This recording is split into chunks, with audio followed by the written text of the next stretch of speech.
Þetta raunverulega bara svona geometrísk, ég vil kalla þetta teikningu sko,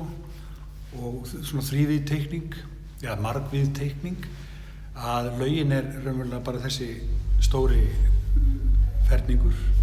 þrívíð ferningur, og ég nota sem sagt andstæð geometrísk form hringi eða hring til þess að teikna í yfirborðið á vatninu, og það eru 3 hringir sem að myndast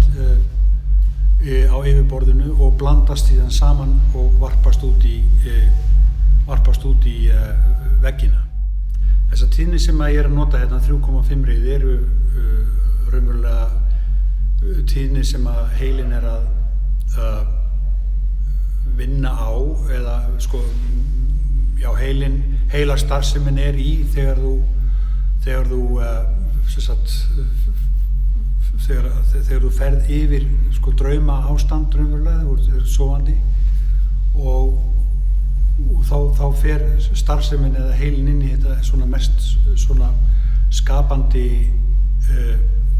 ferli eða ástand, og það eiginlega kannski verðmætasta upplifunin fyrir mig það að fólk komi hérna inn og setjist niður og láti sig hverfa dálítið í burtu. Það að segja að hverfi dálítið inn í eigin hugsun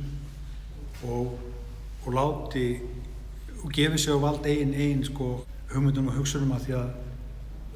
það það sem að þessi bylgja, þessi 3,5 rið gerir, þetta tekur þig á svona mestu svona kreatífu svæðin í heilanum.